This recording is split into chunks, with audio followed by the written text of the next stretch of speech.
இன்றைக்கு அநேகர் ஆசீர்வாதங்களுக்காக சுகமாக நலமோட குறைவின்றி வாழ வேண்டும் என்று பலதும் செய்கிறார்கள், பல இடங்களுக்கும் ஓடுகிறார்கள். சிலர் நினைக்கிறார்கள், வெளிநாடுகளுக்கு போனால் நான் நன்றாக உழைத்து நான் ஐஸ்வர்யவானாக மாற முடியும், என் வாழ்வு சுக வாழ்வாய் மாறும் என்று நினைக்கிறார்கள். ஆனால் அது தவறு. ஆண்டவருடைய பிள்ளைகளை ஆசீர்வதிப்பது தேவனுக்கு பிரியம். அல்லேலூயா. என்னால் ஆண்டவர் உபாகமம் 28 கொடுத்த வாக்கு தத்தத்தில் நீ வாளாகாமல் தலையாவாய் என்று தானே சொன்னார். நீ வாள் என்று சொன்னா கீழே இருக்கிறது, தலை என்றால் நீ மேலே இருக்கிறது, நீ மேலோங்கி உயர்ந்து இருப்பாய். ஆகவே அதோடு சொன்ன நீ போகையிலும் ஆசீர்வதிக்கப்பட்டிருப்பாய், உன் வருகையிலே நீ ஆசீர்வதிக்கப்பட்டிருப்பாய். நீ கையிட்டு செய்கிறது எல்லாமே வாய்க்கும். ஆனா இது எல்லாம் யாருக்கு வாய்க்கும் என்றால், அவர் சொன்னார், என் கற்பனைகளை கை கொள்ளுகிறவனுக்கு வாய்க்கும். யாருக்கு வாய்க்கும்? என் கற்பனைகளை கை கொள்ளுகிறவனுக்கு வாய்க்கும். ஒரு வசனத்தை நான் வாசித்து உங்க எல்லாருக்கும் ஜெபிக்க போகிறோம். நீதிமொழிகள் 10ஆம் அதிகாரம் 6வது வசனத்தின் முதல் பகுதி. நீதிமொழிகள் 10ஆம் அதிகாரம் 6ஆம் வசனத்தின் முதல் பகுதி. நல்லா கவனித்து பாருங்க, வசனத்தை போடுங்க. நீதிமானுடைய சிரசின் மேல், ஒரு நீதிமானுடைய தலையின் மேல் தேவனுடைய ஆசீர்வாதம் தங்கி இருக்கும். ஆமென் சொல்லுங்களேன். அல்லேலூயா. ஆசீர்வாதம் வெளிநாட்டில் இல்லை. வெளிநாட்டுக்கு போறதுனால ஆசீர்வதிக்கப்படுறது இல்லை. அதை செய்தா இவ்விதமா செய்தா ஆசீர்வாதம் வரும் என்று நினைக்கிறீங்களா? வராது. ஆசீர்வாதத்தை தேடி நீ ஓடுகிறது இல்லை. நீ ஆசீர்வாதத்தை தேடி ஓடி போக வேண்டியது இல்லை. ஏனென்றா ஆசீர்வாதம் உன் தலையில தான் இருக்கு. நல்ல கையை தட்டி ஆமென் அல்லேலூயா. வார்த்தை ஒரு நாளும் பொய் சொல்லாது. கர்த்தருடைய வார்த்தை ஒரு நாளும் பொய் சொல்லாது. வார்த்தை ஒரு நாளுமே அது பொய் சொல்லாது. ஆண்டவருடைய ஆசீர்வாதம் எது? அது சொன்னார், ஆசீர்வாதம் உண்மையில தான் இருக்கு. ஆனா யார் மேல இருக்கு? அதுதான் கேள்வி. இப்ப யார் மேல ஆண்டவர் இந்த ஆசீர்வாதத்தை வைக்கிறார் என்றால் சொன்னார், நீதிமான் மேலாக. ஆமென் சொல்லுங்களேன். நீதிமான், நீதிமான். ஹல்லேலூயா. நீதிமான் என்றால் யாரு? ஆண்டவராகிய இயேசு கிறிஸ்து. நான் பாவியான ஒரு மனுஷன் என்றதினால, இந்த பாவ நிலைமையில இருந்து என்னையே என்னால விடுவிக்க முடியாமல் இருந்ததினால, இந்த பாவத்தை போக்க நான் மிகவும் வருந்தின போது என் மேலே மனதுருகி என்னை இந்த பாவ நிலைமையில இருந்து மீட்கும்படிக்கு இந்த பூமிக்கு வந்த தேவனுடைய ஒரே பேரான குமாரனாகிய இயேசு கிறிஸ்து. ஹல்லேலூயா. அவர் கல்வாரி சிலுவையிலே என்னுடைய பாவங்களை, உன்னுடைய பாவங்கள், அக்கிரமங்கள், மீறுதல்கள், துன்மார்க்கங்களை அவர் தம்மேலே ஏற்றுக்கொண்டார். எத்தனை பேர் அதை விசுவாசிக்கிறேன்? வெறும் அறிக்கை இல்லை, சும்மா சொல்ற மாதிரி சொல்றது இல்லை, அது உணர்வோட விசுவாசத்தோட அதை நம்ம பேசணும். என்னது? ஆண்டவராகிய இயேசு நான் தான் கல்வாரி சிலுவையில மறிக்க வேண்டும், நான் தான் தண்டிக்கப்பட வேண்டும். ஏன்? நான் செய்த பாவங்களின் நிமித்தம். ஆனால் நான் தண்டிக்கப்படாத படிக்கு, நான் சிலுவையில் அறையப்படாத படிக்கு, நான் இரத்தம் சிந்தாத படிக்கு, என் ஸ்தானத்திலே எனக்காக உனக்காக இயேசு சிலுவையிலே என் பாவங்களை, நான் செய்த எல்லா பாவத்தையும் தன்மேலே ஏற்று தான் பாவம் செய்தது போல, நான் செய்த பாவங்களினால என் வாழ்க்கையில உண்டான தரித்திரங்கள், சாபங்கள், வியாதிகள், பலவீனங்கள் எல்லாவற்றையும் அவர் தம்மேலே ஏற்று அவர் எனக்காக அடிக்கப்பட்டார். அவருடைய இரத்தம் என்னுடைய பாவங்களை கழுவி சுத்திகரிக்க. இரத்தம் என்றால் ஜீவன். ஒரு மனுஷனுடைய ஜீவன் அவனுடைய இரத்தத்தில் தான் இருக்கிறது. இரத்தம் போச்சுது என்று சொன்னால் உயிர் போயிடும். ஆகவே இயேசு அந்த கல்வாரி சிலுவையிலே பாவியாய் இருந்த என் மேல மனதுருகி என் ஸ்தானத்திலே அவர் மரித்தார், இரத்தம் சிந்தினார், அடக்கம் பண்ணப்பட்டார். மூன்றாவது நாள் அவர் உயிரோடு எழுந்தார் என்று நாம் விசுவாசிக்கும் போது ஆமென் சொல்லுங்களேன். அந்த கல்வாரி சிலுவையில் இயேசு எனக்காக சிந்தின இரத்தம் இருக்கிறது அல்லவா, அது என் பாவங்களற என்னை கழுவி என்னை சுத்திகரித்து என்னை நீதிமானாய் மாற்றுகிறது. ஆமென் சொல்லுங்க, ஆமென் சொல்லுங்க, ஆமென் சொல்லுங்க. சொல்லுங்க, இயேசுவின் இரத்தம். எல்லாரும் சொல்லல, இயேசு கிறிஸ்துவின் இரத்தம் என் பாவங்களை கழுவி என்னை நீதிமானாக்குறது.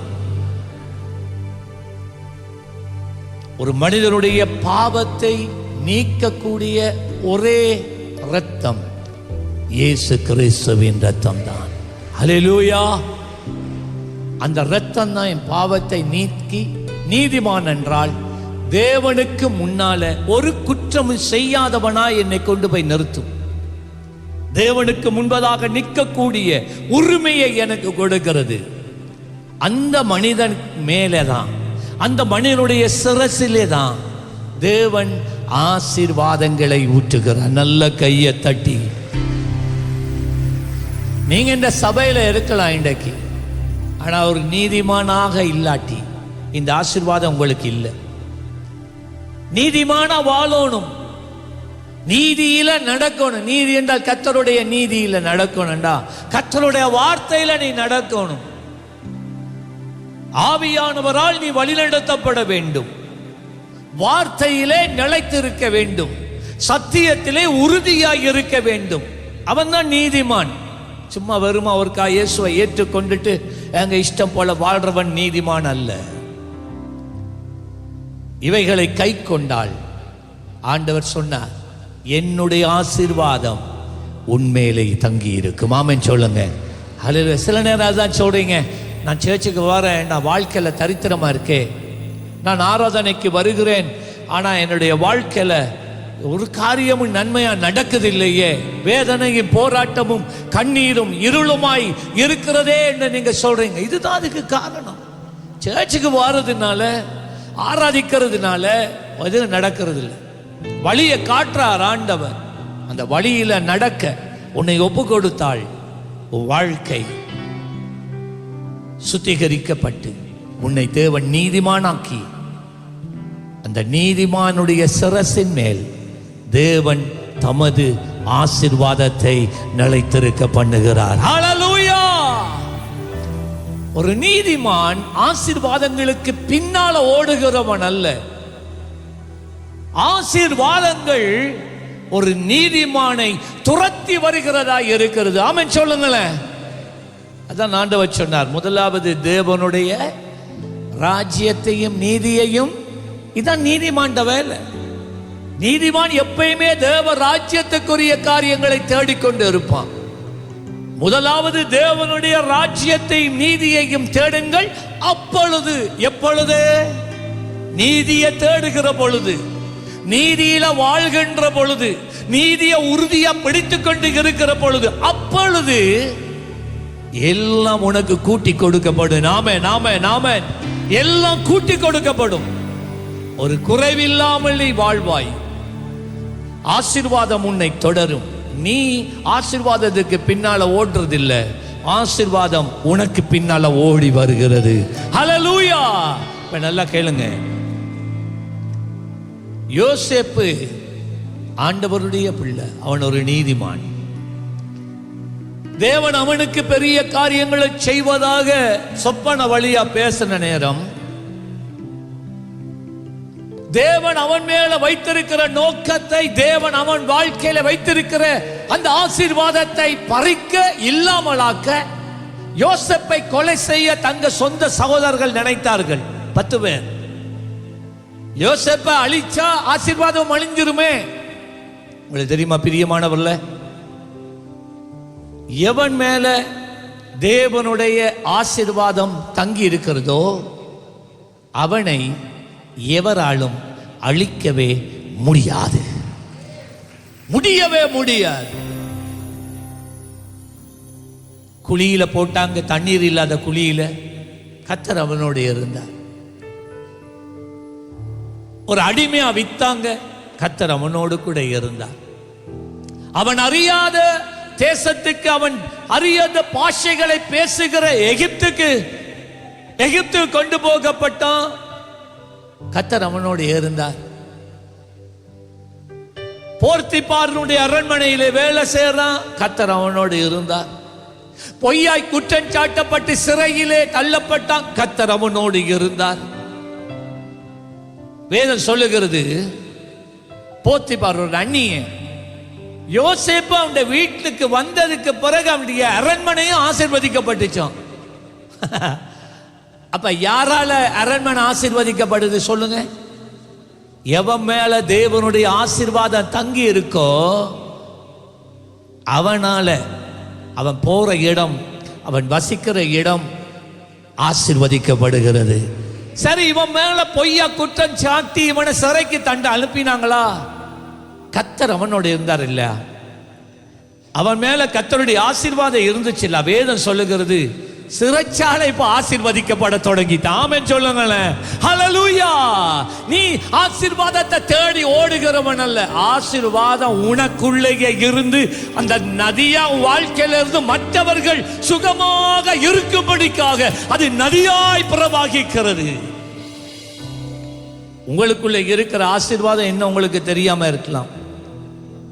கடைசியா அந்த யோசேப்பின் மேல அந்த ஆசீர்வாதம் எகிப்தினுடைய பிரதம மந்திரியாக அவனை உயர்த்திட்டு கர்த்தர் சொன்னது எல்லாம் நிறைவேறிட்டு. நல்ல கையை தட்டி ஹல்லேலூயா, ஹல்லேலூயா, ஹல்லேலூயா. எவர்கள் அவனை அழிக்க வேண்டும் என்று நினைத்தார்களோ அவன் காலில் வந்து விழுந்தார். இதுதான் ஆசீர்வாதம் செய்யும். உன்னை வாழ வைக்கும். ஆசீர்வாதம் உன்னை பாதுகாக்கும். ஆசீர்வாதம் மற்றவர்களுக்கு நீ ஒரு ஆசீர்வாதமாய் நிறுத்தும். நீங்க யார வீட்டுக்கு போயிட்டு வந்தீங்கண்டா, நீங்க போயிட்டு வந்ததால உங்களுடைய ஆசீர்வாதம் அந்த குடும்பத்தில் இருக்க போது. ஐயா ஹல்லேலூயா. எத்தனை பேருக்கு அது விருப்பம்? ஆமென். தேவனுடைய ஆசீர்வாதம் ஆபிரகாம் மேல இருந்துச்சு.